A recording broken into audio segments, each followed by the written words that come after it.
guys, pag-usapan lang natin ng Katden. Dahil may update nga naman guys, bukas November 3 sa ASAP at mapapanood nga naman guys sina Kathryn Bernardo at Alden Richard pagsapit ng 12 PM. Siyempre guys, no, makikita na naman natin guys, nakikiligin nga naman ang mga fans at kung mapapansin natin guys na meron tayong kakaibang makikita sa mga kinikilos nila. Bawat kaganapan kasi guys ay laging spotted nga naman lahat ng ginagawa nila. At ano kaya guys ang masasabi ng iba't ibang mga celebrity kapag nakita sina Alden Richard at Kathryn Bernardo na close sa isa't isa? Magpapakita kaya guys sila ng body language ayon sa mga ibang fans ni Kathryn Bernardo at Alden Richard. Doon kasi nila sinusukat umano ang pagmamahalan Kathryn Bernardo at Alden Richard. Dahil sa 6 months nga naman naliligaw si Alden Richard ay kitang-kita natin guys na nagkauunawaan na sila at nagkakaintindihan na sila. Kasi guys, take note no, kasi bago nga naman sila umalis papuntang Canada, sila ay mag-MU na. At kitang-kita naman natin guys na pinakita nila kung gaano sila ka-close sa isa't isa. At lalong-lalo na guys, napapansin natin na inaalagaan na ni Kathryn Bernardo si Alden Richard na parang silang magjowa nga naman guys sa isa't isa. Yan kasi guys ang titig ng mga fans nila at grabe nga naman kasi guys lahat ng napapansin ng mga tao na parang may kakaiba na silang napapansin guys kina Kathryn Bernardo at Alden Richard sa lahat ng ginagawa nila kasi kapansin-pansin lahat yan ay bago sa kanilang paningin at bago sa kanilang pandinig. Kasi alam kasi nila guys na sinasabi nila Kathryn Bernardo at Alden Richard na magkaibigan lang sila. Pero hindi naman yan gawain na magkaibigan. 'Di ba? Alos kasi guys lahat ng ginagawa nila ay spotted umano sa matatalas na mga mata. Tulad na lang guys Ogie Diaz, Christopher Min at ibang mga netizens na nakakauli sa kanila sa akto.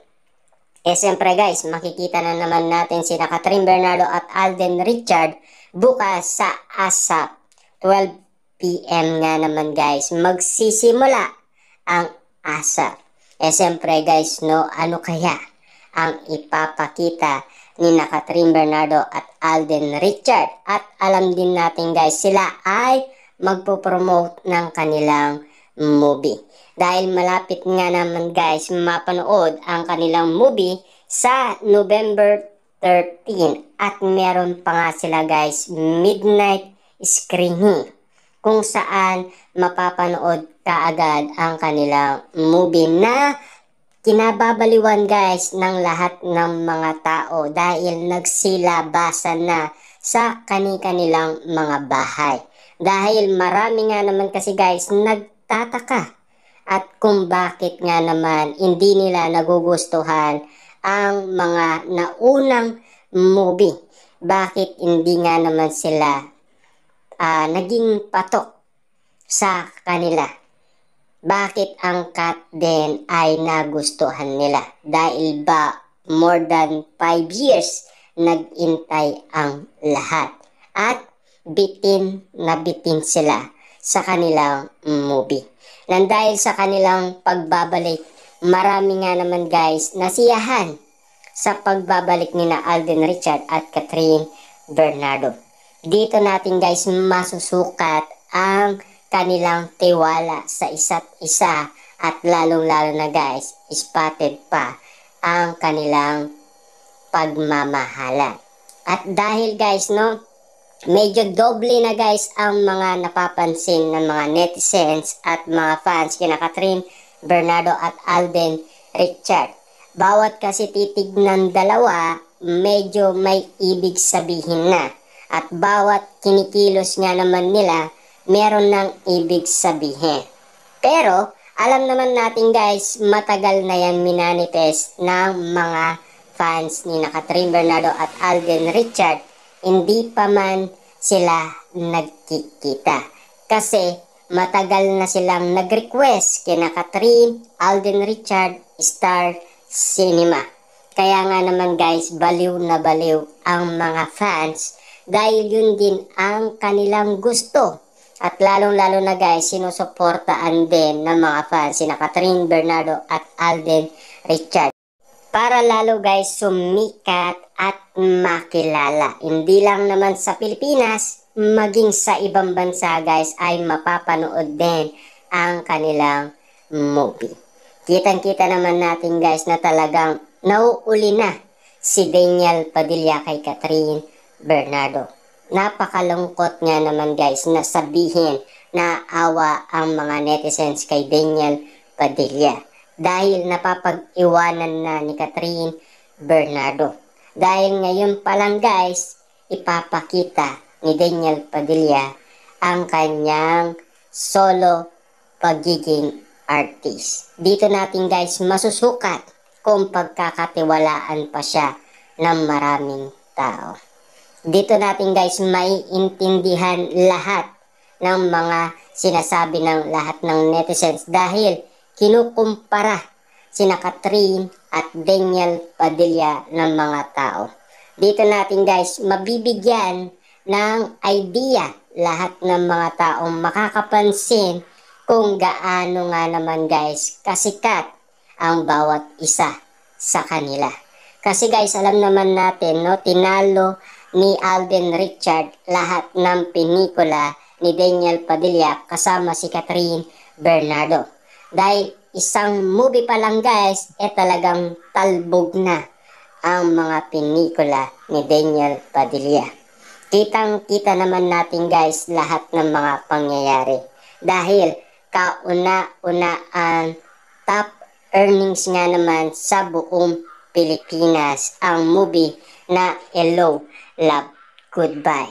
Ito kasi guys ang nakapansin sa mga ibang lahi at pinapanood nga naman at siyempre nagko-comment din sila na sana maging sila. At sa totoong buhay ay iparanas nila na magmahalan sila. Hindi lang naman guys mga fans dito sa Pilipinas, maging ibang lahi guys talagang botong-boto kina Catherine Bernardo at Alden Richard. Dahil nagugustuhan daw nila ang kanilang movie. Kita nyo naman guys no, ibang lahi. Naiintindihan sina Catherine Bernardo at Alden Richard. At bagay na bagay daw sila. Kita nyo naman, marami nang nagsasabi niyan. Hindi pa nating kalahi. Diba? Paano kung magko-combine yan guys? Siyempre, alam kasi ni Alden Richard at Catherine Bernardo, maraming nagmamahal sa kanila. Nandati guys, ang Aldab at ang Katniel ang sumisikat. Pero ngayon, cut din na. Nasa tamang panahon, nasa tamang oras, at nasa tamang araw. Dahil sa tadhana nga naman guys, talagang unti-unting napapamahal ang bawat isa sa kanila. Kitang-kita naman natin guys kung papaano nila minahal ang isa't isa at kung papaano nila alagahan ang isa't isa.